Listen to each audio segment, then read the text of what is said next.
प्रदेश में कांवड़ यात्रा को लेकर हर तरफ एक अलग उत्साह देखने को मिलता है।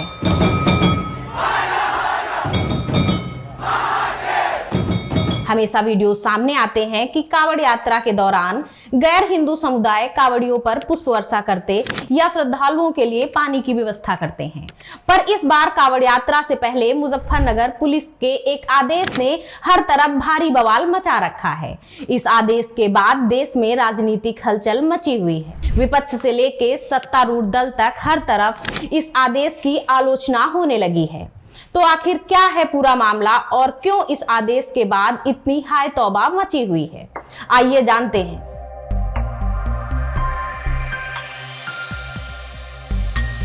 नमस्कार, मेरा नाम हेमा श्रीवास्तव और आप देख रहे हैं एक संदेश। दरअसल कांवड़ यात्रा के रूट को लेकर मुजफ्फरनगर पुलिस ने एक आदेश जारी किया, जिसमें कांवड़ यात्रा मार्ग पर आने वाले दुकानों और ठेलों पर उनके मालिकों का नाम लिखने को कहा गया, जिसके बाद कुछ फोटोज और वीडियोस भी सामने आए, जिसमें साफ तौर पर दिखाई दे रहा कि दुकानों पर उनके मालिकों का नाम लिखा हुआ है। इस आदेश के बाद यूपी से लेकर केंद्र तक सियासी पारा बढ़ गया।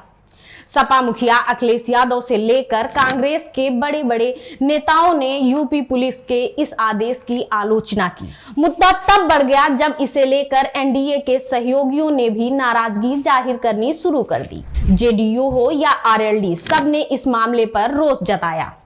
बीजेपी के पूर्व केंद्रीय अल्पसंख्यक मामलों के मंत्री मुख्तार अब्बास नकवी ने भी इस आदेश को लेकर नाराजगी जाहिर की। उन्होंने सोशल मीडिया प्लेटफॉर्म एक्स पर एक पोस्ट करते हुए लिखा कि कुछ अति उत्साही अधिकारियों के आदेश हड़बड़ी में गड़बड़ी वाली अस्पृश्यता की बीमारी को बढ़ावा दे सकते हैं। आस्था का सम्मान होना ही चाहिए, पर अस्पृश्यता का संरक्षण नहीं होना चाहिए। जन्म जात मत पूछिए, का जात अरुपात, रैदास पुत सब प्रभु के, कोई नहीं जात कुजात। हालांकि इस पोस्ट के बाद लोगों ने नकवी के कमेंट बॉक्स में अपनी अलग अलग प्रतिक्रियाएं देना शुरू कर दिए हैं।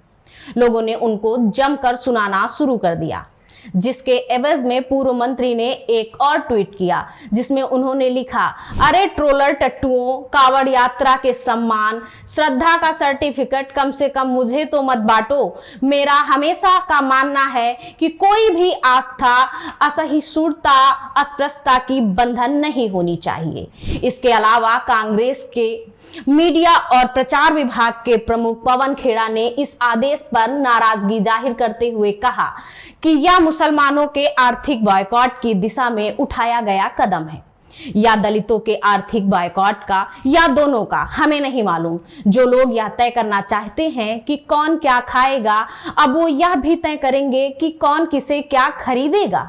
ये करना जो ये कांवड़ यात्रा पे प्रपोज कर रहे हैं, इसके पीछे मंशा है इकोनॉमिक बॉयकॉट ऑफ मुस्लिम्स को नॉर्मलाइज करना। कैसे आर्थिक बहिष्कार का सामान्यकरण करना है मुसलमानों का। तो इस मंशा को तो हम कामयाब किसी के लिए नहीं होने देंगे। वो हिंदू के लिए करे हो, मुसलमानों के लिए करे हो, किसी के लिए भी करें, हम नहीं होने देंगे। अब मीट एक्सपोर्टर्स हैं बड़े बड़े 4-5 जो हैं। अल कबीर कौन है मालिक? सबरवाल। अरेबियन एक्सपोर्ट्स कौन है मालिक? कपूर। MKR फ्रोजन कौन है मालिक? मदन एबट। PML इंडस्ट्रीज मालिक कौन है? बिंद्रा साहब है। और एक होमवर्क भी दे दूं, अल दुआ, पता लगाइएगा कि जब ये अल दुआ नाम की बीफ एक्सपोर्टर कंपनी बनी थी तो इसके मालिक कौन थे। ये होमवर्क मैं संघ के विचारधारा वाले दोस्तों को दे रहा हूं। जिस तरह से अगर हिंदू मीट एक्सपोर्ट करता है तो रहती तो वो मीट ही है ना, या दाल चावल बन जाती है, वो मीठ ही रहेगा। ठीक उसी तरह से अगर कोई अल्ताफ या रशीद आम अमरूद बेच रहा है तो आम अमरूद ही रहेंगे, वो गोश्त नहीं बन जाएंगे। तो ये संघ वाले जो लोग हैं बिना सोचे समझे जब कुछ काम करते हैं तो फंस जाते हैं, पहली ही आर्ग्यूमेंट में धाराशाही हो जाते हैं। लेकिन जो षड्यंत्र ये लोग रच रहे हैं, हमारी आपकी जो एक तहजीब है, अब एक उस तहजीब में मुझे याद आता है अलीगंज लखनऊ में, वहां बड़ा मंगलवार के पीछे की जो कहानी है वो सुनकर बड़ा आनंद आता है। दुर्गा पूजा हो, भगवान जगन्नाथ यात्रा हो, सब में कैसे मिलजुल कर इस तहजीब में हम लोग एक दूसरे के त्योहारों में हाथ बटाते हैं, तैयारियां करते हैं।